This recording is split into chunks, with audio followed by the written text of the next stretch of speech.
organisasi dan komunitas, menjadi narasumber di beberapa pengajian remaja, menjadi narasumber di beberapa pengajian perusahaan, dan lain-lain. Mungkin itu Pak Ustaz? Ya, sekarang kita mangga orang kita semua namanya dalam rangka taujiahna, dalam rangka perlunya temanya mengenal lebih dekat dalam Palestina dan Masjidil Aqsa. Mangga kepada Bapak Ustaz Ridwan dipersilahkan. Mangga Pak Ustaz. Bu izin mana muka tengah.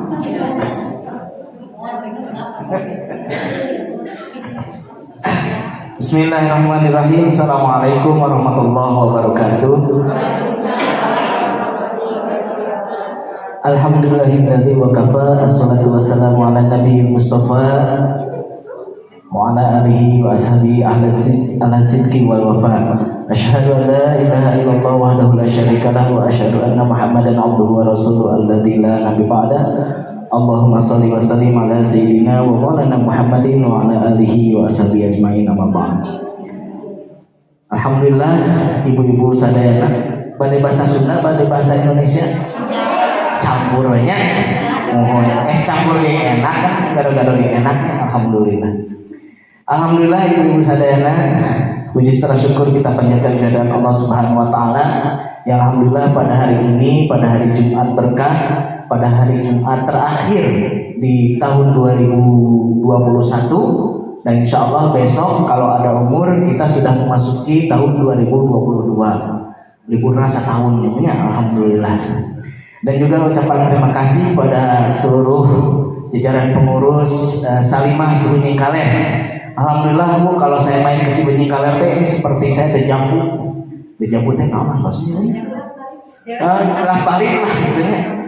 Kumargi abdi mah lahir asli Cibenying Kaler.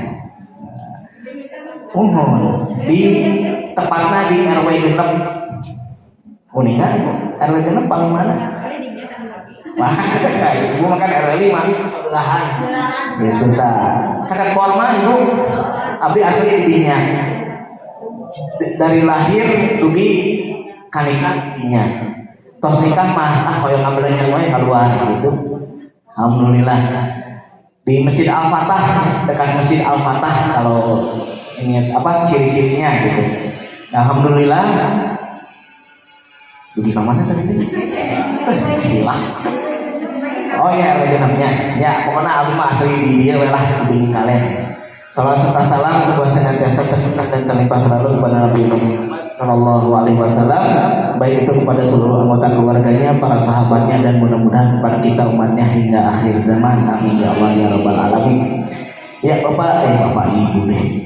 Puntengnya aku cangkel ya. Saya diminta di sini untuk bisa memberikan informasi terkait dengan Palestina kondisi terkini. Tapi itu mah nanti insya Allah kami akan gambarkan. Tapi sesuai dengan tema yang diminta, yaitu perlunya kita mengenal lebih dalam tentang Palestina dan Masjidil Aqsa. Nah, sebelum saya ke materi, saya ingin bertanya dulu. Ibu-ibu di sini ada yang tahu Palestina itu di mana? Yang di Palestina, ini atau di Palestina? Pokoknya di Garut. Pokoknya Caleka. Di mana ibu? Iya di Palestina. Semua di Palestina. Palestina itu di mana? Di Arab. Mau bahasana mah bahasa Arab. Terus bahasana bahasa Arab. Palestina itu ibu, kalau benuanya berada di benua Asia. Ya.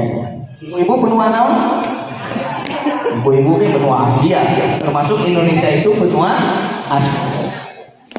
Tepatnya kalau Palestina itu berada di tengah-tengah dunia ini. Jadi kalau ibu-ibu ukur dari ujung dunia barat sampai ujung dunia timur, dari ujung utara dunia sampai ujung selatan dunia ini, maka pertengahan dunia itu berada di Palestina. Sehingga Palestina itu daratannya itu berada paling bawah di dunia. Ya, berada di bawah, paling bawah. Jadi situasi di sana itu karena Allah Subhanahu wa taala memberikan ijabah doanya Nabi Ibrahim alaihissalam, maka Palestina ini dijadikan salah satu negeri yang paling subur, iklimnya enak, rakyatnya kalau tidak mendapat penjajahan seperti sekarang itu menjadi makmur dibandingkan dengan negara-negara Arab yang lainnya. Kalau kondisi negara-negara Arab yang lainnya, kebanyakannya itu padang pasir. Beda dengan Palestina. Palestina itu perkebunannya subur sekali. Ibu-ibu kalau sering melihat, ya, kalau pernah melihat, itu beberapa bulan yang lalu pernah ada panen perkebunan orang-orang Palestina. Ada panen sayuran, ada panen buah-buahan. Di antara andalan buah-buahan orang Palestina itu diantaranya adalah kurma, kemudian stroberi, anggur, dan yang lain sebagainya. Nah itu buahnya sangat besar, sangat lebat, alhamdulillah. Nah, biarkan. Nah itu tadi gambaran sekilas tentang Palestina. Kalau Masjidil Aqsa di mana ibu? Sama? Emang ibu tahu sekali? Di mana ibu? Di Arab. Tanggalnya di Arab. Di mana ibu? Masjidil Aqsa di mana? Madinah? Di Madinah. Sana ya? Madinah kan Masjid Nabawi. Di Mekah? Madinah Masjid? Masjidil Haram. Makanya di Mekah Masjidil Aqsa tuh mana? Masjidil Haram. Masjidil Haram. Di Mekah itu Masjidil Haram. Ayo Mekah tadi itu. Baca alhamdulillah, alhamdulillah. Atas saya. Ya, ibu Teteh Mutia. Teteh Mutia ya, Ibu Mutia. Ibu Mutia. Atas kali itu alhamdulillah, abg atas kali itu mudah-mudahan ibu-ibu di dia anu tak acan biasa angkat itu Allah ijabah doa anak biasa berangkat. Amin. Dua rakaat sholat di sana sama dengan nilainya. Aku bangun dari siapun yang munah, kita apa semangat yang tadi. Seberapa yang lainnya? 1000 rakaat. 1000 rakaat. Masih kurang. Sapu, bayar 12 setengah.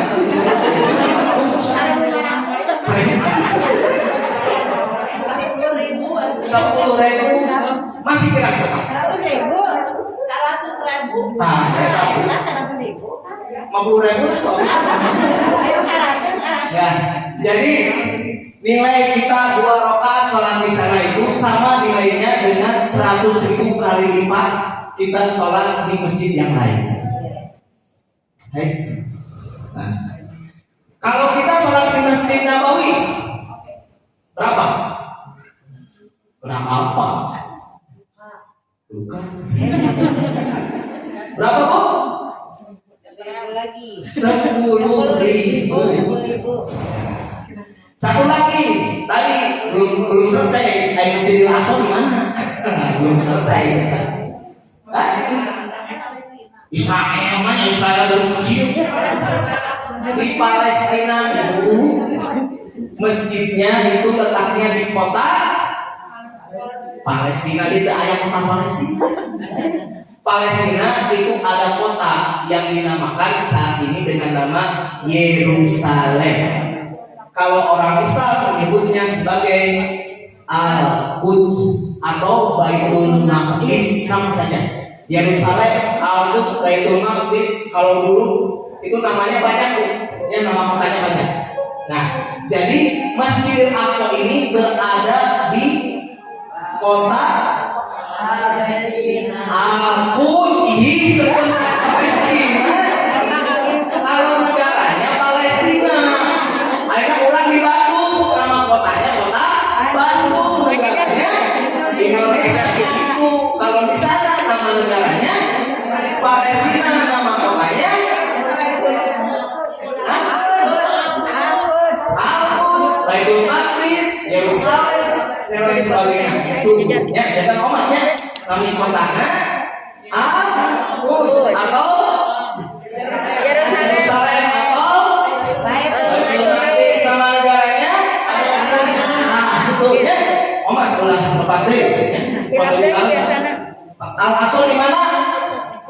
naon Palestina deukeuh we nya. Malu Pak Ustadz dan ibu-ibu mah separoh Iya, bakal tersambung. Baik. Nah, jadi Palestina dan Al-Quds atau Masjidil Aqsa ini ada keterikatan yang tidak bisa dipisahkan. Nah, itu ya nanti kita akan masuk ke dalam. Baik, saya perwakilan dari KNRP. Ada yang sudah pernah dengar nama KNRP? belum. Laras, Teras. Laras ibu, tak akan kata senagamu. Ayo apa aku nyebat ke KNRP? Sampai. Aduh ya Allah. Aku nyebat ke KNRP. Ada yang sudah pernah mendengar KNRP? Ada yang demek. Kalau ada yang sudah pernah mengenal KNRP? Belum. Itu baru. Ibu maku mahal. Belum makan siang apa ya, Bu? Gacang. Kacang. Kacang tuh. Gacang 2 kali. Hawa atasnya sami. Baik, kita lupakan dulu untuk makan siang. Kita akan lebih memberi makanan pada hati kita dulu ya, Insya Allah. Nah, jantan Bu Abi ti KNRP nami lambagana. Nah, eta KNRP. KNRP itu adalah singkatan terdiri dari 4 huruf. K, M. N, R. P. Boleh kan ya? KNRP. Nah, kita KNRP. KNRP tadi ya, Bu. Komite Nasional untuk Rakyat Palestina. Jadi kita itu adalah salah satu lembaga kemanusiaan yang fokusnya, yang komitmennya kita membantu saudara-saudara kita di Palestina. Setiap tahun, alhamdulillah, semenjak tahun 2006, dari tahun seberapa tahun Yusuf 15 pada 15 tahun, badai 15 tahun. Alhamdulillah. Jadi dari tahun 2006, alhamdulillah KNRP telah banyak menyelenggarakan kegiatan-kegiatan kemanusiaan untuk membantu saudara-saudara kita di Palestina. Walaupun tadi disebutkan, walaupun negara kita saat ini sedang sakit, sedang sakit boleh dibilang dikatakan begitu, sedang sakit. Tetapi yang membanggakan bagi rakyat Indonesia, di antara sekian banyak negara yang ada di dunia ini, seberapa negara di dunia teh? Sekian lah. Kalau nggak salah ada 124 negara. 124 negara di dunia ini, Indonesia masuk ke dalam 3 besar dunia negara yang paling dermawan. Alhamdulillah. Kenapa disebut negara paling dermawan? Karena rakyat Indonesia itu senangnya adalah berbagi. Jadi sifat asli orang Indonesia berbagi. Berbagi dengan sesama, berbagi dengan tetangga, berbagi dengan saudara. Jadi lamun aya nu pelit, bukan orang Indonesia. Ya. Jadi sifat aslinya orang Indonesia itu senang berbagi, walaupun keadaan dia sangat sulit, sangat pahit. Tetapi kan Rasulullah SAW pernah menyebutkan bahwa mereka atau bagi orang-orang yang senantiasa berbagi, sedangkan keadaan dia sedang terlilit misalnya, sedang dalam keadaan tidak mampu, tapi dia mau memberi, mau membantu saudaranya, maka pahalanya lebih besar daripada orang kaya yang memberi. Yang wajar lah tentunya, ada orang kaya mah memberi karena dia mampu, ya. Tapi bagi orang yang susah, orang yang berkecukupan, hari ini tidak tahu apakah dia bisa makan atau tidak, tapi ketika ada saudaranya yang meminta bantuan, dia bantu. Wah, subhanallah. Maka Allah akan meringankan segala urusannya di dunia dan di akhirat. Subhanallah. Ya. Jadi bagi orang-orang yang senantiasa senang bersedekah, senang berbagi, Allah telah berjanji akan memudahkan segala urusannya di dunia dan di akhirat. Jadi bukan hanya di dunia, tapi di akhirat pun Allah akan memberi keringanan. Amin ya Allah ya Rabbal Alamin. Nah, oleh karena itu alhamdulillah, jadi KNRP terus memiliki komitmen dan konsisten, insya Allah untuk membantu saudara-saudara kita di Palestina, insya Allah. Dan juga salah satu ayat yang menjadi penyemangat bagi kami ini ada dalam Al-Quran, surat ke-7 ayat 164. Surat ke-7 ayat 6, surat 6 Al-Arab. Al-A'raf. Di sana Allah Subhanahu wa taala berfirman, "A'udzubillahi minasyaitonir rajim. Wa in qalat ummatun minhum lima ta'iduna qauman Allahu muhlikuhum aw mu'adzibuhum 'adzaban syadidan qalu ma'dziratan ila rabbikum wa la'allahum yattaqun." Dan ingatlah ketika suatu umat di antara mereka berkata, "Mengapa kamu menasihati kaum yang Allah akan membinasakan mereka atau mengadab mereka dengan azab yang amat keras?" Maka mereka menjawab, agar kami memiliki atau mempunyai alasan sebagai pelepas tanggung jawab kami kepada Tuhanmu dan supaya mereka bertakwa. Ini, Ibu yakin bahwa negara Israel akan hancur? Yakin? Yakin. Yakin? Yakin. Tapi tidak dengar aja yakin. Ibu yakin? Yakin. Oh, kami yakin kan? Jangan. Yakin, insya Allah. Gitu, bukan yakin. Tapi akhirnya ambil narosnya, Ibu-ibu yakin masuk ke surga? Yakin. Sekali lagi. Ibu-ibu yakin lepas ke surga? Sekali lagi amin. Ibu-ibu yakin lepas ke surga? Sombong.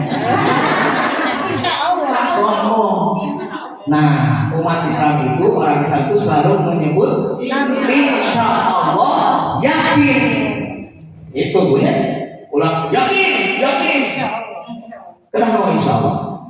Aina Abi jawab, Aina Abi naros deh. Apakah ibu-ibu yakin kalau Israel itu akan hancur? Insya Allah naon atau ibu? Insya Allah. Hah? Insya Allah yakin. Insya Allah ulang insya Allah Sunda. Umat upami insya Allah Sunda itu 99% tidak jadi. Iya. So, Ya, beda dengan insya Allah Arab. Mata nyebutake kedah lafalnya lafal Arab. Insya Allah, sanes insya Allah. Upami insya Allah itu Sunda. Upami insya Allah Allah akan mengijabah. Kan seperti itu ya Bu ya. Amin ya. Namanya itu ya Bu ya. Nah, kenapa kami juga sangat yakin dengan ayat ini? Ya, karena ibu-ibu, kita kan Allah ciptakan ini sebagai khalifah di muka bumi ini. Dan tugas khalifah itu adalah salah satunya Assalamualaikum. Menyampaikan. Menyampaikan, memakmurkan dan yang lain sebagainya. Atau ketika ada orang yang berselisih, kita mendamaikan. Nah, itu sifat khalifah, itu tugas khalifah itu. Nah, maka sebagai salah satu tugas khalifah kami di muka bumi ini, kita di muka bumi ini adalah ketika ada saudara-saudara kita yang meminta dan juga membutuhkan bantuan dari kita, maka kita harus segera membantu mereka. Jangan membiarkan akun we dari negara lain, akun we dari batur, akun we. Dari orang masih dengar akun we. Ya. Padahal Allah Subhanahu wa taala dan Rasulullah sallallahu alaihi wasallam sudah memerintahkan bahwa ketika kita membantu saudara-saudara kita itu lebih mulia kedudukannya di sisi Allah dibandingkan mereka yang senantiasa berzikir, sholat di masjid. Ya, itu Bu.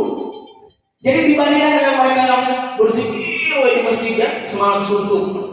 Tapi ketika ada saudaranya yang meminta bantuan, dia tidak pernah mau membantu, maka kedudukannya di sisi Allah Subhanahu wa taala pun itu lebih rendah dibandingkan dengan mereka yang senantiasa membantu saudara-saudaranya atau membantu makhluk-makhluk yang lain. Ada sebuah kisah tuh, yang sebelum masuk, kita udah kita musyawarah. Setengah kilo, lah ya, setengah dua. Lalu ada sebuah kisah, sebuah kisah di zaman Rasulullah SAW. Ada seorang perempuan, dia itu abidah, ahli ibadah, ya, ahli ibadah, sholat tahajud siang malam. Oh, kayaknya sholat tahajud mau ngumpul. Dia mau pilih tahun tuh, udah gimana? Terus sedang di luar enak kan, angin sepoi-sepoi, kipas muter lah, udah enak kan? Ayat Tuhan kan, di payungan anak, maka pilih balik kalian maka bu, kompetisi. Ya, jadi ada seorang perempuan, ada seorang wanita, dia itu rajin ibadah, sholat tahajud rajin, puasa rajin, sholat wajib apalagi, sholat sunnah rajin, pokoknya apa yang diperintahkan oleh agama itu dia laksanakan. Tetapi ada satu kekurangan yang ada dalam dirinya. Yaitu apa? Si wanita ini seringkali mengurung seekor kucing di rumahnya dan tidak pernah memberi makan. Maka ketika kabar ini disampaikan oleh seorang sahabat kepada Rasulullah, maka Rasulullah menjawab, ahlun nar, ahli neraka. Kok bisa ya Rasulullah? Bagaimana mungkin, kata Rasulullah itu, bagaimana mungkin seorang hamba yang soleha, dia senantiasa melaksanakan apa yang telah diwajibkan oleh Allah dan juga telah dicontohkan oleh Rasulnya, tapi dia menyakiti makhluk Allah yang lainnya. Bagaimana mungkin dia akan masuk surga? Karena telah menyakiti makhluk yang lain. Apalagi ketika kita menyakiti saudara kita yang membutuhkan, yang benar-benar kita tahu bahwa orang ini membutuhkan bantuan kita, tapi kita tidak pernah mau tahu. Mau dijelasin alhamdulillah. Maka seluruh harta kita yang ada dalam diri kita, yang ada di keluarga kita ini, Allah Subhanahu wa taala tidak akan memberikan keberkahan di dalamnya. Berkatnya mampu Bertambah kenikmatan, bertambah nikmat. bertambah nikmat. Kenikmatan. Ya. Bertambah nikmat. Kira sedikit. Ada yang bisa jawab, Bu? Tambahnya nikmat, kenikmatan dan keberkahan. Bertambahnya Kebaikan. kebaikan. Jadi berkah itu adalah Bertambah kebaikan. bertambahnya kebaikan. Ketika keberkahan ada dalam harta ibu, maka harta ibu akan menjadi berkah. Ketika pakaian, rezeki diberikan keberkahan oleh Allah, maka akan bertambah kebaikan. Dan ketika keberkahan itu menempel dalam kehidupan ibu-ibu semua, itu pun kehidupan ibu ini akan diberkahi oleh Allah Subhanahu wa taala, akan mendapatkan kebaikan. Dan tentunya selaku orang Islam, selaku kaum muslimin, ya keberkahan itu harus kita jemput. Dengan apapun jalannya, dengan apapun yang bisa kita lakukan, maka lakukanlah. Nah, salah satunya saat ini dari PC Salimah Cibenying Kalen mengajak kepada ibu-ibu semua agar keberkahan itu datang kepada diri kita saat ini, agar keberkahan itu datang kepada majelis taklim ibu-ibu yang ada saat ini, yaitu majelis taklim Uswatun Hasanah dan majelis taklim Cikapayang. Dan insya Allah dengan berkumpulnya ibu-ibu di sini, ya tentunya harus memperhatikan yang pertama, luruskan niat. Ya. Tapi jangan hanya meluruskan niat ibu-ibu, tetapi memaknai niat kita. Ibu-ibu datang tadi kita sekedar meluruskan niat, nah, ya gitu itunya. Tapi ketika memaknai niat itu beda lagi, Bu. Jadi apapun yang ibu-ibu dapatkan di sini, ketika memaknai niat ibu-ibu datang ke sini, maka itu akan menjadi keberkahan untuk ibu-ibu semua, insya Allah. Karena saat ini kita sedang berjihad.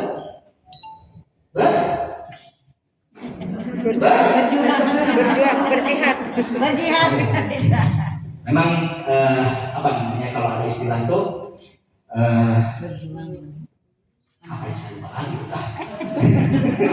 lagi ya. Ya pokoknya insya Allah ketika kita memaknai niat, ketika ibu datang ke sini, kemudian kita duduk di sini bertolabul ilmi, maka insya Allah nih para malaikat ini sedang berada di samping ibu semua. Amin. Katanya kan Rasulullah kan pernah bersabda, barang siapa yang berkumpul di sebuah tempat, kemudian di dalamnya membahas tentang Allah Subhanahu wa taala, tentang Islam, maka para malaikat akan mengijabah doa. Amin. Amin. 70.000 malaikat. Dan ketika pulang itu akan senantiasa dilindungi oleh malaikat. Amin. Amin ya Allah ya Bapak. Dupi ibu-ibu ayah seberang malaikat ayah. 10. Ayah seberang ini di manusia lah. Di manusia itu ada berapa malaikat yang senantiasa mengikuti? Siapa aja nih? Rocky. Ternyata pemahaman kita ini selama ini kurang. Ternyata dalam diri manusia itu senantiasa mengikuti itu 4 malaikat. 4 malaikat. Yang pertama Rocky Atid. Waalaikumsalam. Yang pertama Rocky Atid. Yang kedua malaikat rahmat. Dan yang terakhir malaikat pelindung. Jadi ketika kita misalkan menuju di perjalanan, ujuk-ujuk mau celaka lah gitu kan, tapi selamat gitu kan. Itu boleh jadi malaikat pelindung melindungi kita. Yang syaratnya harus berdoa dulu sebelum berangkat. Dari rumah ketika doa berangkat itu apa? Bismillahirrahmanirrahim.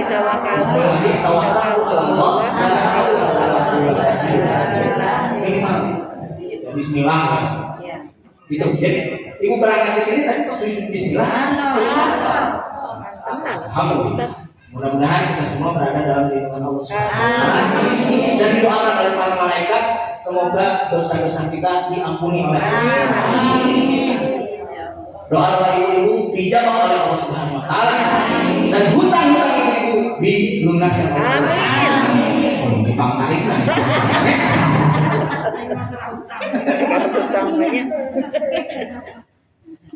Baik, ibu kita lanjutkan ya.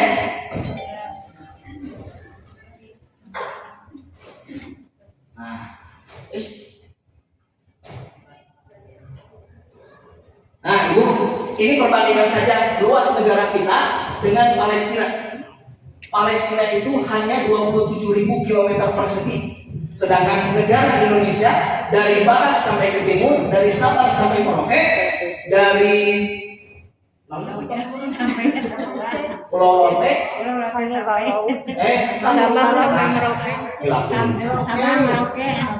Sabang sampai Merauke, dari bukan salah panggungan namanya. Pulau Rote kan di NTB ya. Sangit ke laut. Ya lah, gitu. Itu luasnya 1,9 juta. Bisa dibayangkan beberapa kali lipat, hampir 10 kali lipat negara Palestina. Kemudian untuk SDM-nya, sumber daya manusianya, Indonesia itu memiliki 250 juta jiwa penduduk Indonesia. Kamakola, Roma hilang. 250 juta. Akhirnya tos rangkum pasti. Sedangkan di Palestina itu tercatat tahun 1948 itu tercatat hanya 14 juta. 14 juta jiwa. Untuk saat ini itu di negara Palestina itu hanya tercatat setengahnya saja, yaitu sebesar 7 juta jiwa. Kenapa? Karena dari semenjak tahun 1948 rakyat Palestina itu rata-rata mengungsi keluar dari negara Palestina, baik itu ke negara-negara yang terdekat, ada Libanon, ada Turki, ada Jordan, bahkan sampai ke Indonesia ada, walaupun jumlahnya sedikit karena jaraknya jauh. Nah, kemudian saat tahun 2020 ternyata negara Palestina ini mengalami penyusutan. Ya, dia tahun 1948 itu masih 27.000 km persegi. Kemudian tahun 1967 6.200 km persegi, dan 2020 3.720 km persegi, dan itu dibagi dua. Ya, sudah dibagi dua dari tahun 1948 itu sudah dibagi dua. antara wilayah Gaza itu yang kecil, ya, hanya 312 km persegi, tidak lebih besar dari DKI Jakarta. Kemudian yang ini tepi barat, ini agak lebih besar, tepi barat. Tetapi saat ini di tepi barat ini rakyat Palestina pun sudah mengalami penyusutan kembali. Ya, karena saat ini yang paling banyak mendapatkan pengusiran, pembunuhan dan lain sebagainya dari tentara Israel itu di tepi barat. Bahkan di tepi barat itu sudah diberlakukan, ya, tepi barat itu sudah diberlakukan. Rakyat Palestina tidak boleh keluar dari rumahnya. Jadi ketika kita ingin berkunjung ke tetangga, ke saudara yang ada di depan rumahnya itu harus seizin tentara Israel. Jadi jalan itu sudah dikuasai oleh tentara Israel bagi orang Palestina. Ya, bagi orang Palestina. Bahkan beberapa hari yang lalu terjadi penembakan kepada rakyat sipil Palestina, para pemuda khususnya. Karena memang yang menjadi target dari tentara Israel itu adalah para pemuda Palestina, anak-anak Palestina. Kemudian pemuda termasuk di dalamnya adalah para pemudi juga. Jadi banyak sekali yang dipisahkan di antara keluarga mereka. Ada yang tiba-tiba diambil suaminya, ayahnya, kakaknya, yang laki-laki, terutama yang laki-laki. Kalau perempuan itu paling banyak ditangkapnya itu ketika mereka sedang berjaga di Masjidil Aqsa atau dicurigai di tengah jalan, dicurigai di dalam tasnya membawa senjata tajam, tanpa ada pengadilan, tanpa ada keputusan apapun, langsung ditembak di tempat. Bulan apa ya? Ada informasi, ada berita bahwa seorang anak gadis yang baru pulang dari sekolah itu ditembak di tengah jalan. Karena apa? Karena dicurigai oleh tentara Israel. Dicurigai apa? Dicurigai membawa senjata tajam dalam tasnya. Tapi yang terjadi ketika diambil tasnya, kemudian diperiksa tasnya, ternyata yang dibawanya itu bukan senjata tajam, Al-Quran. Karena baru pulang dari madrasah untuk menghafal Quran. Itulah kejamnya Israel, ya, tanpa memperhitungkan. Bahkan kepada turis-turis pun yang datang ke sana, kalau dicurigai oleh tentara Israel, tanpa ada informasi apapun diambil. Jadi kan biasa bergrup ya kalau turis itu. Pernah tuh ada orang Bandung nih, mandi, rahasiakan lah ya, karena tidak layak. Orang Bandung pernah mau berkunjung ke Masjidil Aqsa. Niatnya dari sini baik, ingin memberikan bantuan. Nah, ketika tiba di bandara, sekarang itu di Tel Aviv, ya, Tel Aviv Israel, karena dikuasai oleh Israel, harus masuk dulu ke negara Israel. Salahnya dia memakai pakaian yang tidak sopan. Maksud pakaian tidak sopan itu gambarnya, karena beliau itu salah seorang ketua Bandung Fighting Club. Panggelut lah istilahnya. Memakai pakaian itu ya kok tembakar kubatur kurang lain kan dicurigai ya punya. Kita jelema teh benar kan sieun gitu. Apalagi oleh negara lain yang tidak tahu bahwa baju itu adalah baju komunitas istilahnya.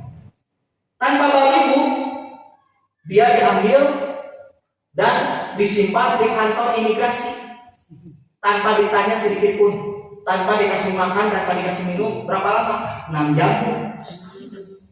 Tadinya mau berkunjung ke Masjidil Aqsa, ya kepaksa karena ada satu orang yang ditanya, terpaksa grup yang lainnya pun, teman-teman yang lainnya pun tidak bisa berkeliling, tidak bisa masuk. Ya diem di bandara 6 jam. Bayang. Ya, nah seperti itu. Ya, jadi ya begitulah gambaran. Apalagi kepada orang-orang Palestina. Apalagi di Gaza. Di Gaza itu dari tahun 2012 itu sudah ditutup full kota Gaza itu, ya full. oleh yang namanya benteng rasial. Nanti ada gambarnya, berapa tingginya, berapa panjangnya, nanti kita lihat. Ya, ini hanya gambaran awal saja. Nah seperti itu Bu. Jadi kondisi di sana itu sungguh-sungguh sangat memprihatinkan. Apalagi saat ini di bulan Januari ini akan menghadapi musim dingin. Ibu, upami airnya diurangkan di musim hujan. Sabaraha derajat? 21. Tinggal di HP biasanya setengah. 21 derajat. Dan 21 bahkan pernah kita di bawah 20 ya, di bawah 15 kalau tidak salah 13 derajat. Tiris tuh Bu. Tiris. Ayo nanti 20 hiji musim hujan kurang Palembang kayak kos pahalnya pemerintah tengok. Tiris. Apalagi di Palestina yang pada tahun 2020 kemarin pernah mencapai derajatnya itu minus 4 derajat. Kebayang Bu. Ibu masuk ini di luar, hidung tiis, gas, simiten, siga es. Ibu-ibu nyuci pakaian, mau yang di luar, pas diangkat, beku. Ya, sana sekali, akan kis. Dan itulah kondisi ditambah dengan kondisi rumah-rumah yang sudah tidak layak. Itu banyaknya itu khususnya di jalur Gaza, itu rumahnya itu sudah bedeng-bedeng. Sudah bedeng-bedeng, kenapa? Karena rumah-rumahnya itu sudah hancur, sudah tidak layak, air bersih tidak ada. Air bersih itu kalau tidak salah hanya 5% saja, 95%-nya itu sudah kotor karena ada racunnya, tercemar segala. Kemudian kondisi wilayahnya juga sudah tidak layak, tambah dengan hujan, tambah dengan musim dingin, pendidikan apalagi pendidikan. Banyak yang DO istilahnya, yang drop out dari sekolahnya. Dan bukan drop out karena kesengajaan, ya. Karena memang sekolahnya sudah tidak ada. Pekerjaan pun, jadi angka kemiskinan di Gaza itu khususnya itu tinggi, tinggi, hampir 100% warga Gaza itu tidak memiliki pekerjaan. Kalau di kalau di tepi barat, walaupun memiliki pekerjaan terbatas, ya, karena semua sektor pekerjaan itu sudah dikuasai oleh Israel. Lalu bagaimana dengan para pengungsi yang berada di luar Palestina? Ternyata kondisinya tidak apa ya?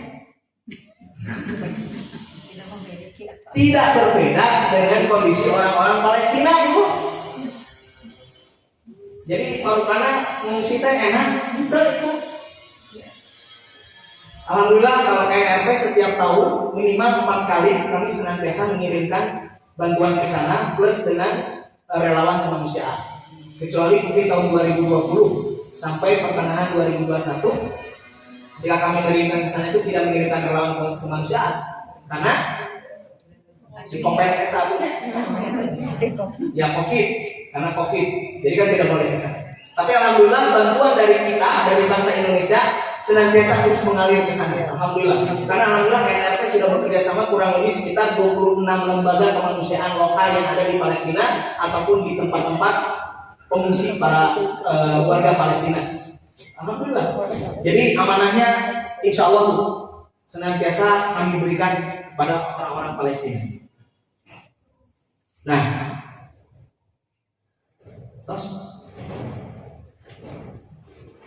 jadi apa? Jadi pertanyaannya, kenapa sih kita ini penting untuk membantu rakyat Palestina? Ya, bukan rakyat Palestinanya lah, membantu Palestina dan Masjidil Aqsa. Ada beberapa alasan. Syekh Said Sabri itu salah seorang mantan mufti agung Palestina yang pernah menjadi imam besar Masjidil Aqsa. Itu pernah menyampaikan ada beberapa hal umat Islam memiliki keterikatan dengan Palestina, sehingga kenapa sih kita penting dan perlu untuk membantu rakyat Palestina atau warga Palestina atau negara Palestina dan Masjidil Aqsa. Salah satu alasannya adalah adanya keterikatan akidah kita dengan Palestina dan juga Masjidil Aqsa. Apa saja itu? Yang pertama adalah mukjizat Isra dan Mi'raj Rasulullah Rasulullah Sallallahu Alaihi Wasallam. Ini tentunya sudah hafal ibu-ibu ya. Surat Al-Isra ayat pertama. Ada yang mau membaca? Ada? Hafal atau enggak ini?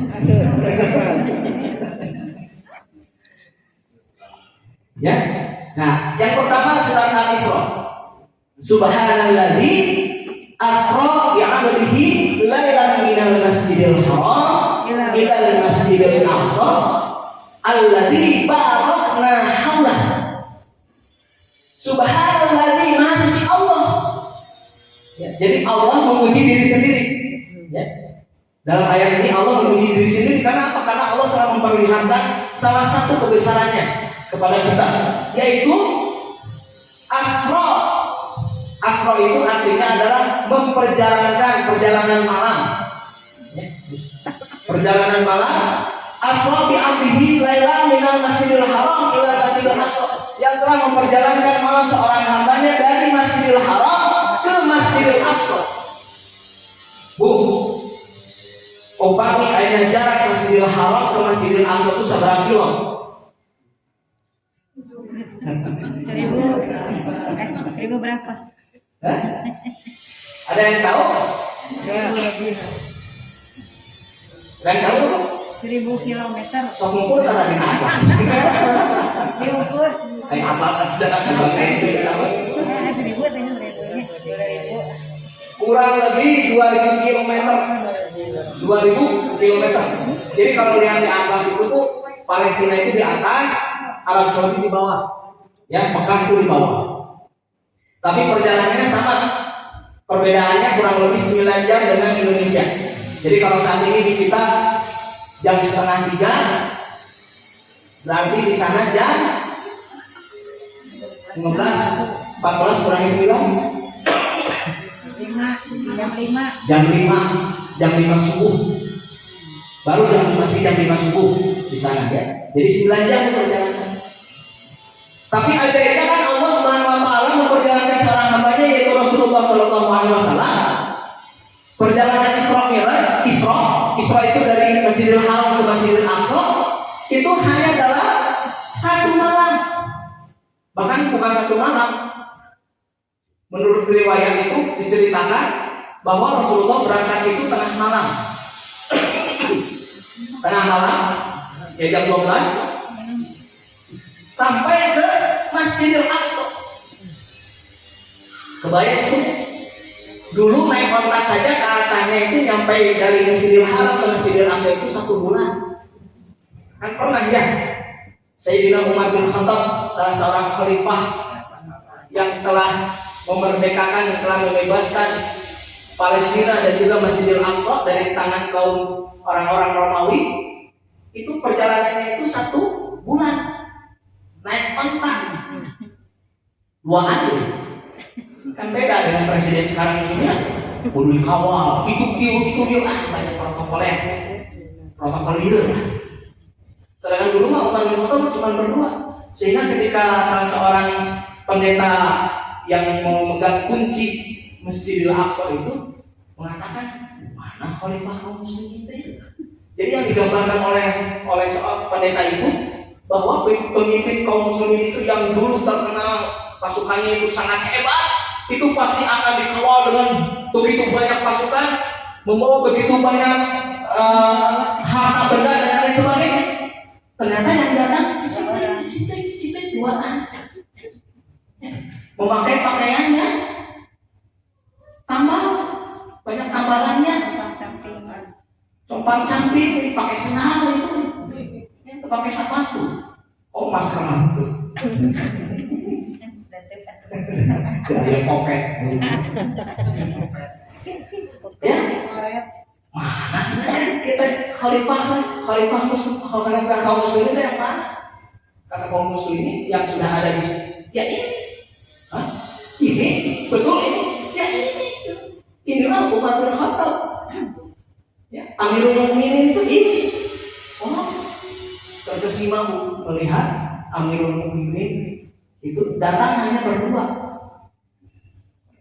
Katanya Sayyidina Umar bin Khattab beserta penjaganya itu bergantian naik ontanya itu. Ya, dengan jaraknya itu satu orang ketika selesai membacakan surat Yasin ganti. Jadi terus ganti. Pas kebetulan datang ke Masjidil Aqsa ke Palestina, yang bagian naiknya itu adalah penjaganya, penjaga Umar bin Khattab. Jadi tidak disangka Umar bin Khattab sebagai khalifah dan keruntun onta. Kebayang ya, be? Seorang khalifah, seorang presiden, pemimpin dunia, pemimpin umat Islam. Nuntun pakai onta, pakai keledai ya dulu teh. Pakai keledai kalau tidak salah. Pakai keledai, ya pakai keledai, bukan onta. Kebayang, kenuntun keledai gitu ya. Lalu diluburin penjagana, tentarana, pun presiden. Ya Allah. Ya. Itulah kondisi khalifah yang menguasai 2/3 dunia. Subhanallah. Nah itu, jadi kita ada ikatan akidah dengan itu cuma setengah kita ya bu. Ya baru setengah belum beres kita ikatan kita. Sekarang saya jadi ke subuh. Ya, insya Allah beberapa saja ya nanti. Nah itu bu, jadi satu bahwa ikatan akidah yaitu tempatnya Isra dan Mi'raj Rasulullah SAW. Kemudian yang kedua yang banyak tidak diketahui oleh kaum muslimin bahwa kelak di Palestina itu akan menjadi bumi sangkakala. Ibu apa sangkakala di mana? Tiup. Yang itu trompet. Soal sangaci. Ayo trompet. Jadi paling ada trompet.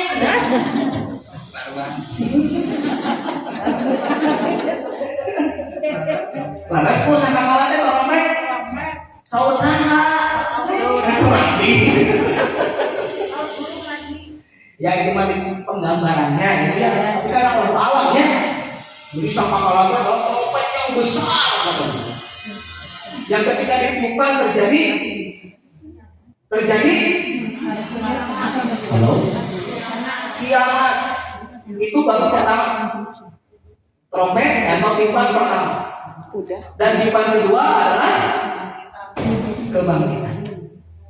Nah jadi kata Rasulullah dan juga dalam surat Qaf ini digambarkan bahwa dan para mufassir tahu ahli-ahli tafsir Quran itu sudah menafsirkan bahwa ayat itu ada nggak ya? Nah ini ayatnya wastami yauma yunadi munadi min makanin qarib yauma yasma'una as-sayha bil haqqi dan kayyul khuruj. Khuruj itu bahasa Arab.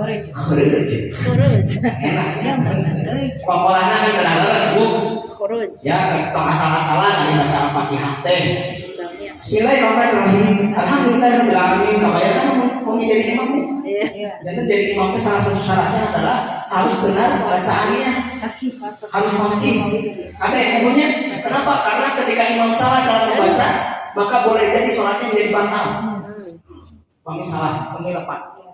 Kan ayat membaca Alhamdulillah. Harusnya gimana bu? Alhamdulillah Rabbil alamin. Kan enaknya ayat alamin. Ya, atau sebagian sana. Atau sebagian ini kan. Ayat ini balik nganamta. Ayat macam itu bu.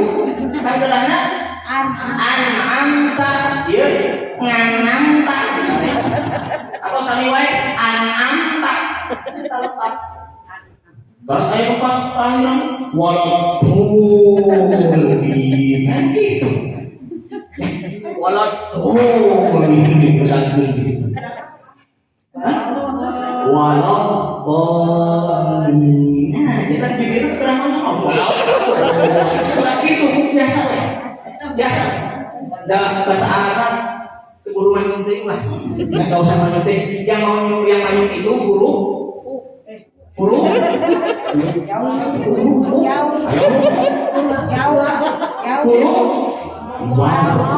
itu baru manyung. Ya itu baru manyung. Jadi cuma satu-satunya huruf yang harus manyung itu adalah huruf Wow. Gitu ya. Jadi nggak usah gitu. Nah, balik lagi ke laptop. Jadi itu ya. Jadi alasan yang kedua kenapa kita memiliki ikatan akidah dengan Palestina, dengan Masjidil Aqsa, itu karena nanti kelak akan menjadikan bumi sangkakala. Konon katanya para ahli tafsir itu bahwa menafsirkan ayat ini ketika malaikat maut itu menulis sangkakala itu Israfil. emang Israfil.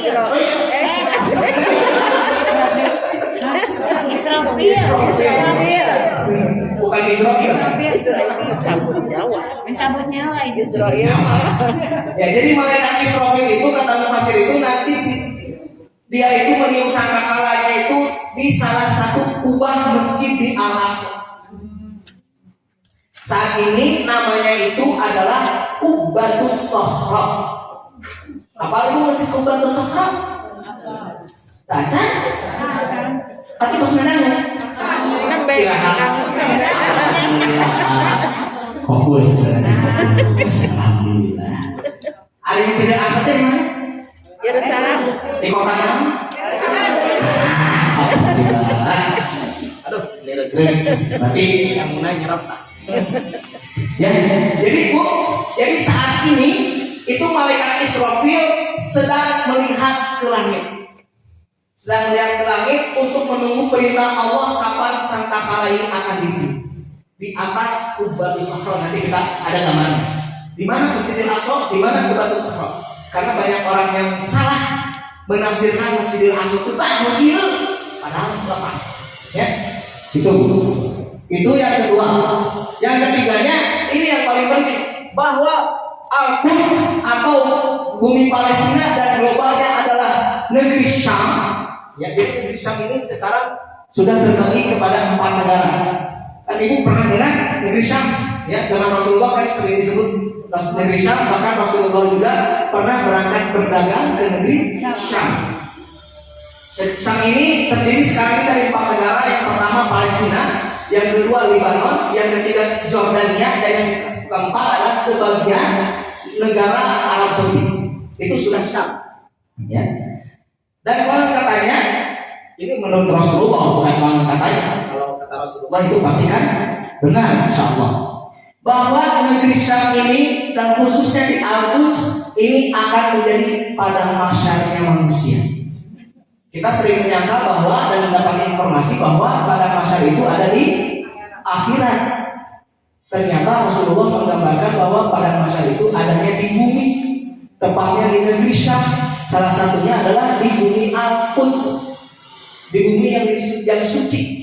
Jadi tempat yang suci itu di dunia ini hanya ada satu, yaitu Al-Quds. Al-Quds itu kan artinya suci. Nah, itu kumaha dengan bagaimana dengan Masjidil Haram dan Masjid Nabawi? Itu adalah negeri Haramain, negeri yang disucikan. Ya. Jadi dari awal itu tidak pernah disebut tempat yang suci, tidak pernah, tapi tempat yang disucikan. Satu-satunya tempat yang suci di muka bumi ini bagi kaum muslimin adalah Amas. Terakhir atau buntong Mas. Arti dari Al-Quds sendiri kan suci. Dan Masjidil Aqsa satu-satunya masjid yang disebut oleh Allah Subhanahu wa taala di dalam Al-Qur'an selain Masjidil Haram. Dan hanya satu disebutkan di dalam surat Assalamualaikum. Di dalam surat Al-Isra. Al-Isra ayat pertama. Jadi kalau kita melihat ayat itu, antara Masjidil Haram dan Masjidil Aqsa tidak boleh dipisahkan. Ibarat dua mata uang, tidak bisa dipisahkan. Jadi ada sambung menyambung menjadi satu. Ya. Nah. Apa hadisnya nih? Nanti Al-Quds ini akan menjadi pada masyarakat manusia. Iya betul. An Maimunah, siapakah Maimunah itu? Membantu Nabi. Iya, baca. An Maimunah maulatan Nabi sallallahu alaihi wasallam. Laki-laki perempuan Maimunah? Hah? Laki-laki perempuan? Ternyata Maimunah itu adalah laki-laki. Jadi di Arab itu ada beberapa kosakata yang menggunakan tak marbutoh laki-laki. Kalau kita itu cenderungnya kepada ada yang namanya Maimunah? Ada. Sungguh sangat beruntung itu menjadi pembantu Rasulullah. Tapi saya sama mana ya? Di sini mah laki-laki bu ya, bukan ibu itu bukan. Sini, ini mah laki-laki, pembantu Rasulullah. Nah Maimunah ini pernah berkata kepada Rasulullah, ya Rasulullah, atuni fi Baitul Maqdis. Wahai Rasulullah, fatwakan, beri fatwa kepada kami tentang Baitul Maqdis. Maka Rasulullah menjawab, faqala Rasulullah, ardul mahsyar wal mansyar. Ardul mahsyar wal mahsyar. Udhuru fasallu fi. Fa inna salata fi ka'alfi salata fi ghairi. Gayanya bahasa Arabnya jago banget. Kalau hubungannya orang Islam tidak bisa bahasa Arab, ngerakunnya. Ibu biasa bahasa Arab? Biasa, anak. Nah, ada ibu biasa baca sholat. Bahasa Arab. Bahasa Arab. Iya, Aku di tahun bahasa Arab biasa betul. Bacaan sholatnya biasa bahasa Arab. Biasa ibu. Insya Allah ya. Insya Allah nanti kita akan kumpul di padang mahsyar dan juga di surga insya Allah akan menggunakan bahasa Arab. Jadi tenang ibu-ibu yang belum belajar bahasa Arab di sini, di surga insya Allah nanti kita akan belajar bahasa Arab ya. Nah, amin. Insya Allah. Udah. Jadi kata Rasulullah, ardul mahsyar wal mansyar. Ia adalah padang mahsyar dan mansyar. Ai mahsyar teh artinya apa bu? Bapak? Apa itu? Mansyar itu tempat berkumpul. Kalau mansyar tempat dibangkitkan. Jadi kita semua dimanapun kita meninggal dalam kondisi apapun, badai di laut, badai di ruang angkasa, badai dimanapun, semua akan kembali kepada mahsyar. Nanti tempat dibangkitkannya di sini. Semua. Jadi kan ayat filmnya, surat film ayat nama yang mengenai hari kiamat, sudah mempersiapkan pesawat, sudah mempersiapkan bangkai, sudah wah. Berarti memang kita yakin bahwa dia belum tahu malaikat Israel itu sudah menunggu di sana. Kan gitu ya. Coba kita lihat bentar ya.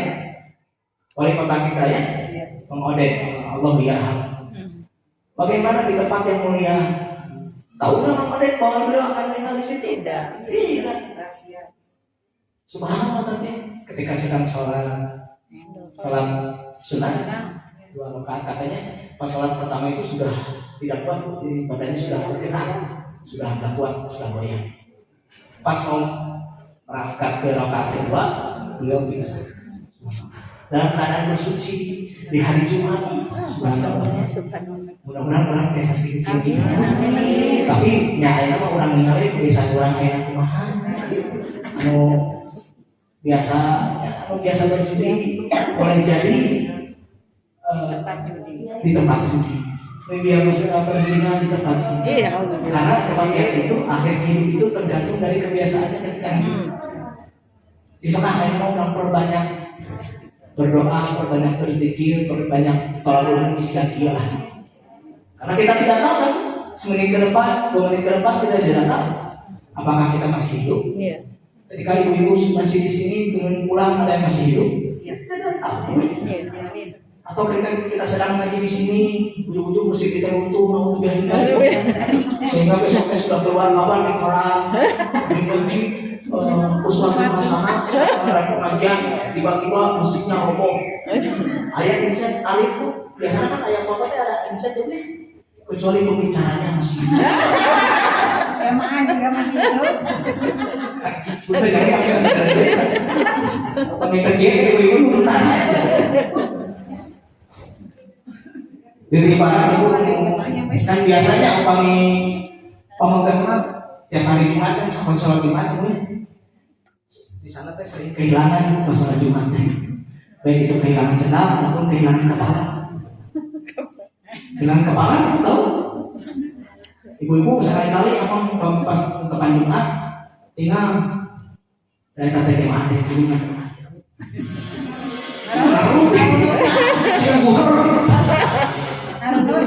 Taruh duta. Emang nggak paling enak mah?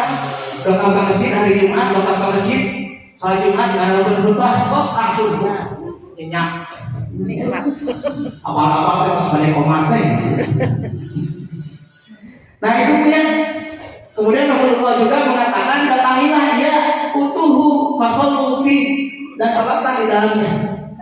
Fa inna salata fi ka'al salata fi ghairi. Karena sesungguhnya salat di dalamnya itu 1000 kali lipat.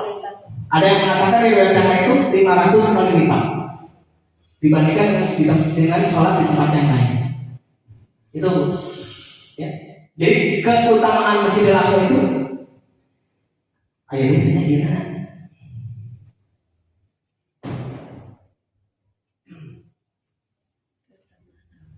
Ini yang tadi. Nah, ini selanjutnya tempat ibadah kedua yang dibangun oleh manusia setelah Ka'bah. Siapakah yang membangun Masjidil Aqsa? Sejarah.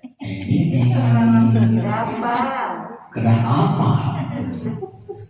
Nabi Adam. Bagaimana kita ingin mencintai Masjidil Aqsa kalau kita tahu? Nabi Adam.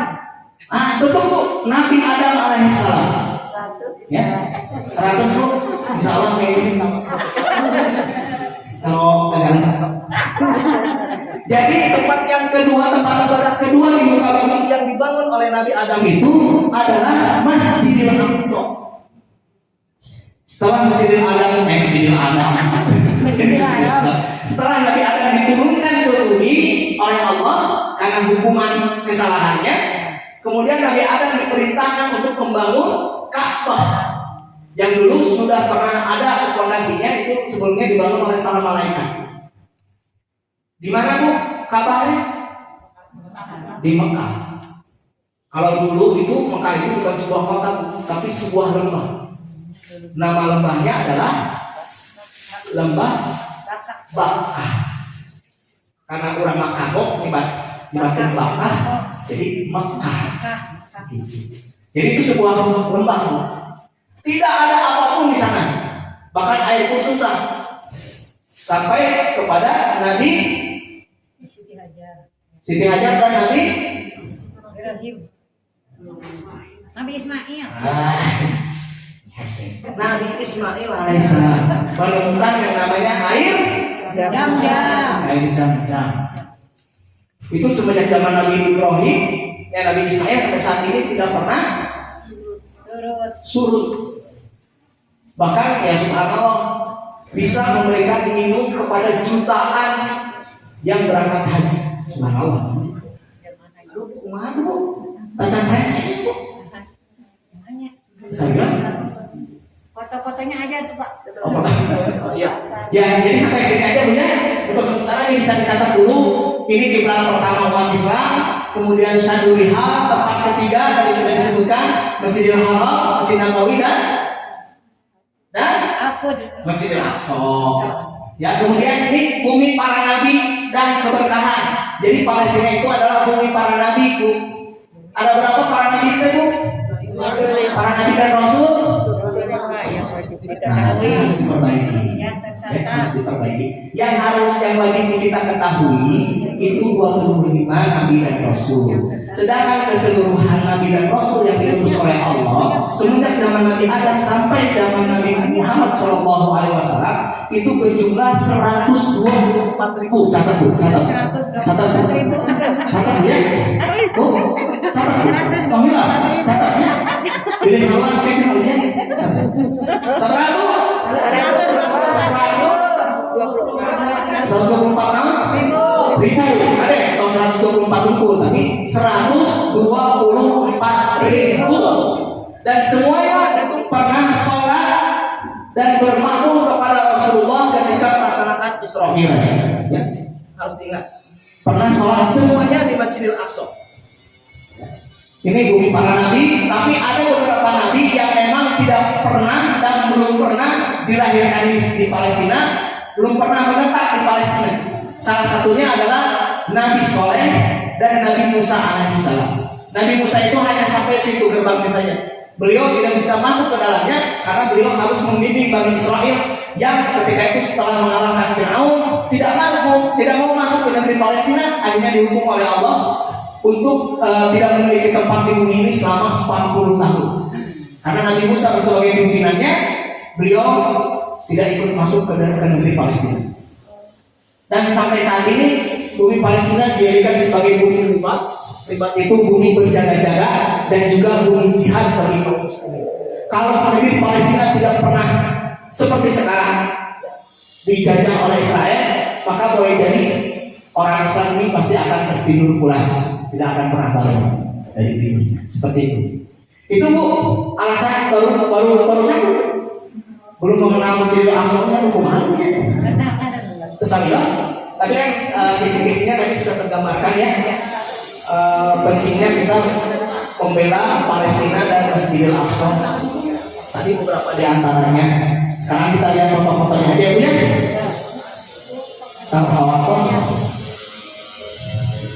Awatos kasih bapak, katanya kasih uang tadi. Atas alhamdulillah.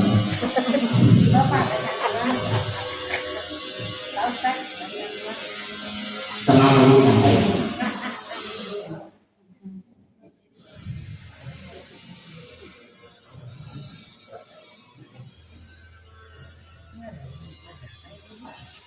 Nah ini Bu, kondisi Masjidil Aqsa saat ini ya. Jadi ini orang-orang Yahudi Israel ini sedang memperlihatkan terowongan-terowongan yang sedang digali oleh orang-orang Israel di bawah Masjidil Aqsa. Kenapa dibangun terowongan digali? Karena orang Yahudi berkeyakinan bahwa dahulu di sana tempat ibadahnya dan kerajaannya Nabi Sulaiman, atau yang disebut dengan Haikal Sulaiman. Keyakinan mereka. Padahal ketika para sejarawan dan juga para mahasiswa yang diperbantukan oleh orang-orang Yahudi Israel menggali dan memeriksa bebatuan yang ada di bawah Masjidil Aqsa, tidak ada satupun bangunan yang pernah dibangun sebelumnya di Masjidil Aqsa. Ya kalau boleh dipertanyakan, kan Masjidil Aqsa dibangun oleh Nabi Adam. Kemudian Palestina pernah dikuasai oleh Nabi Sulaiman. Masa Nabi Sulaiman menghancurkan tempat suci yang dibangun oleh nenek moyangnya? Seperti itu.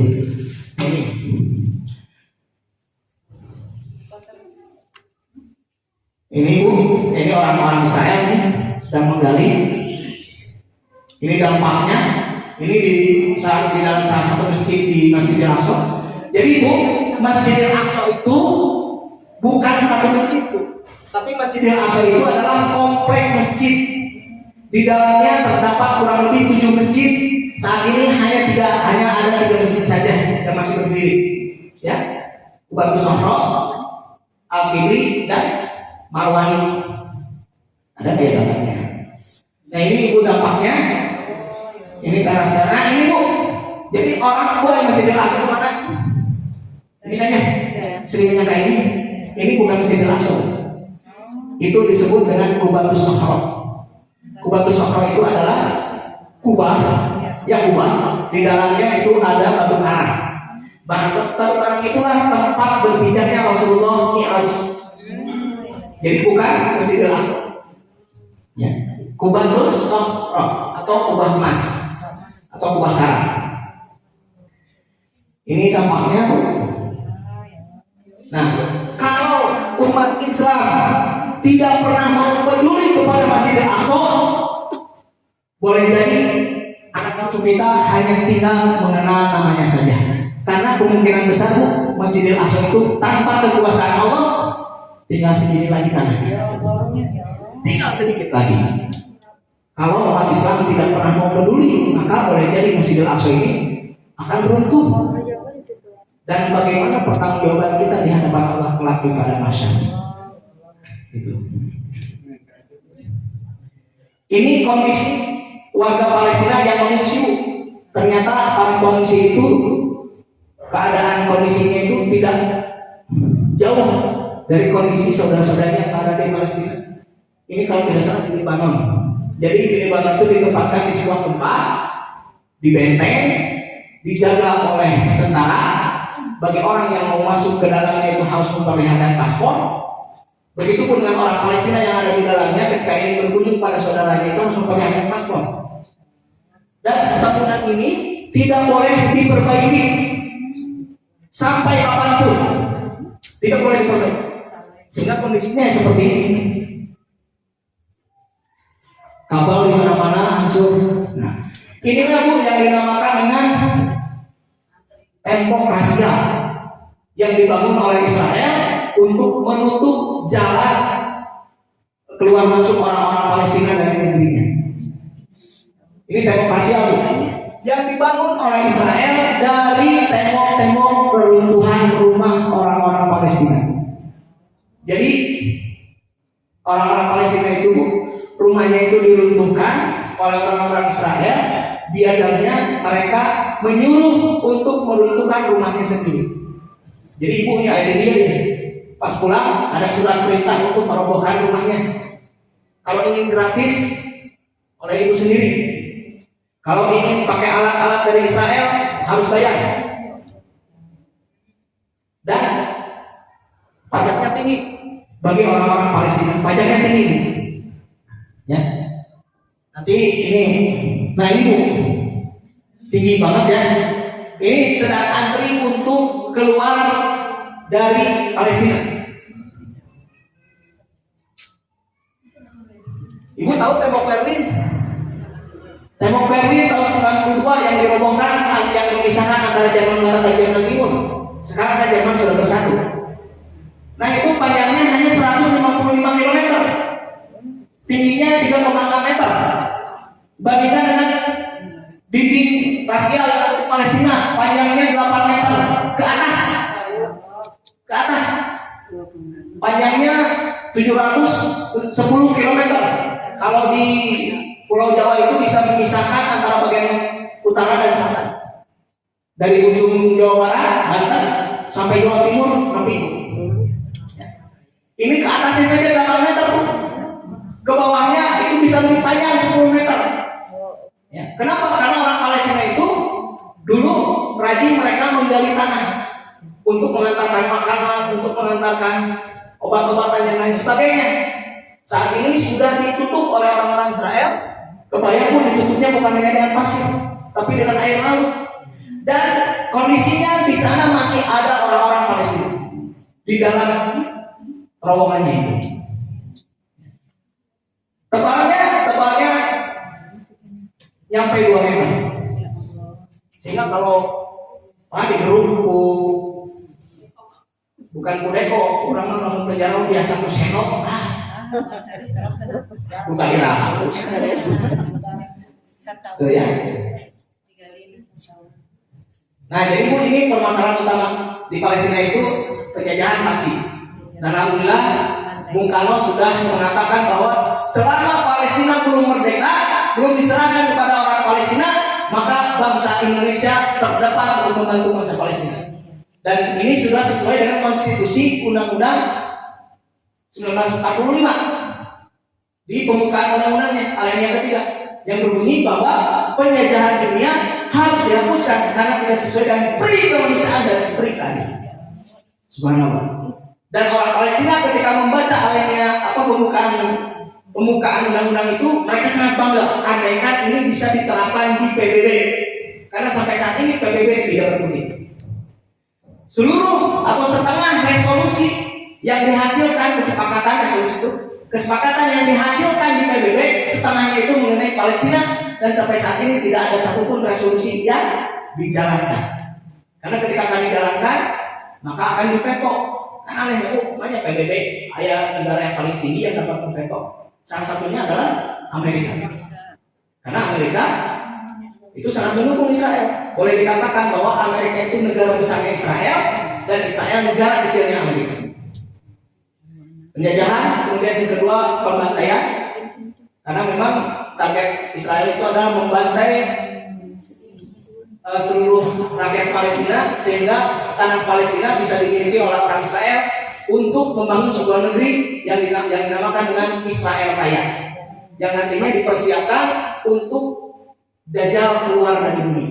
Jadi mereka akan menjadi pasukan Dajjal. Dan makanya kita insya Allah yang peduli terhadap Palestina dan Masjidil Aqsa akan menjadi pasukan Imam Mahdi, insya Allah. Yang ketiga adalah pengungsi dan penggusuran. Kemudian 4, Yahudisasi. Yahudisasi ini jadi nama-nama yang dulu sudah ada asli Palestina, asli Islam, itu sekarang sudah dirubah. Seperti Al-Khalil, kota Al-Khalil. Kita kan kenal dengan nabinya bernama Nabi Ibrahim Al-Khalil.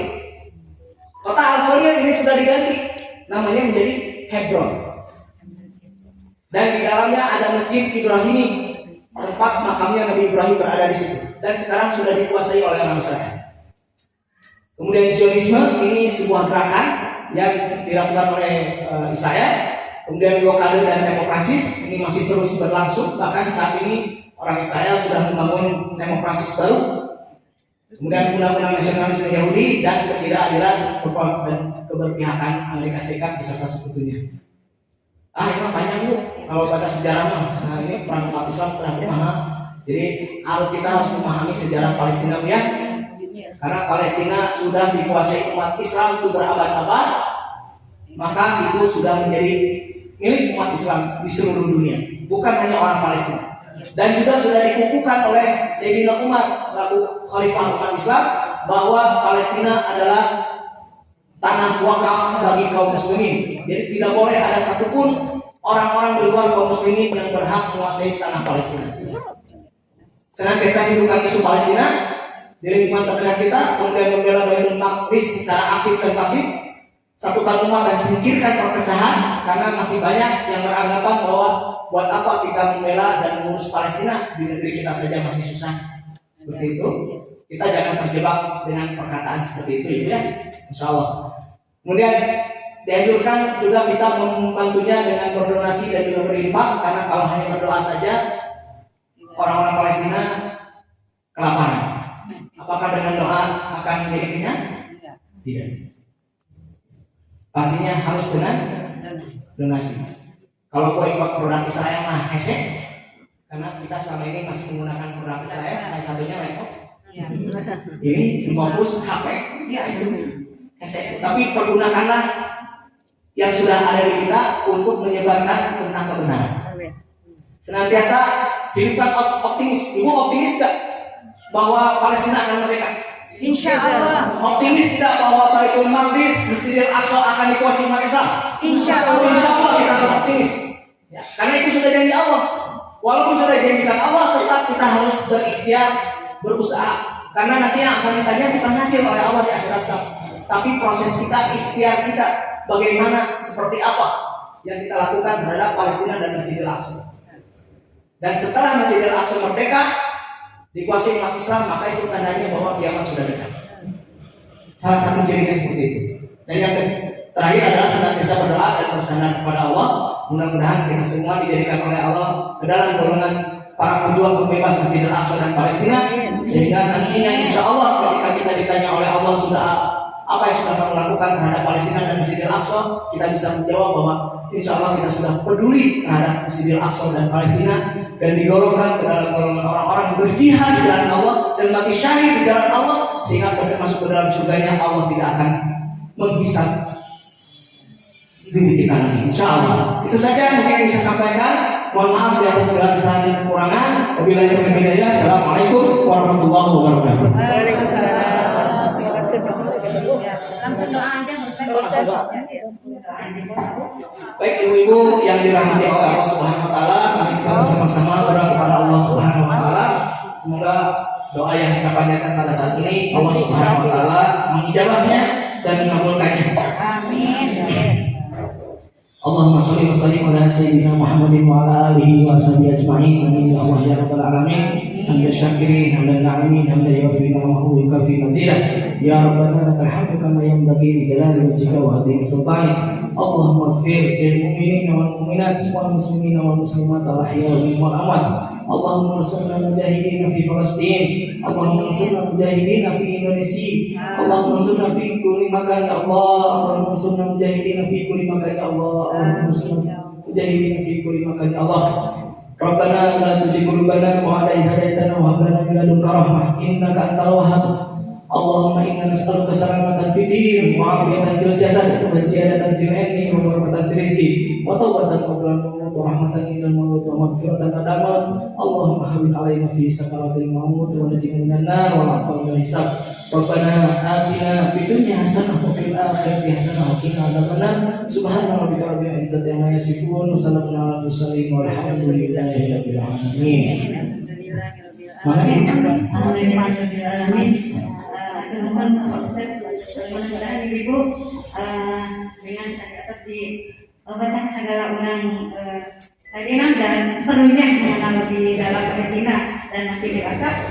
Alhamdulillah sekelilingnya orang biasa terangnya punya kisahnya masih di asal masih di mengenal lebih Palestina dan masih di asal.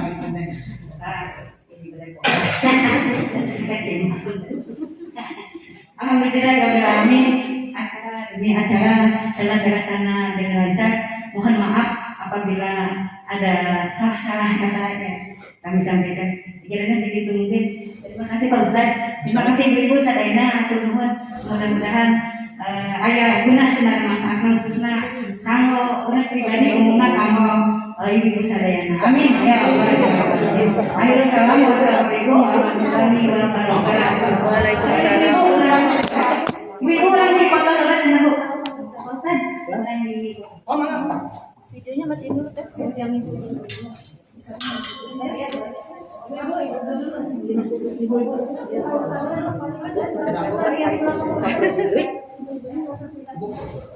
Oh,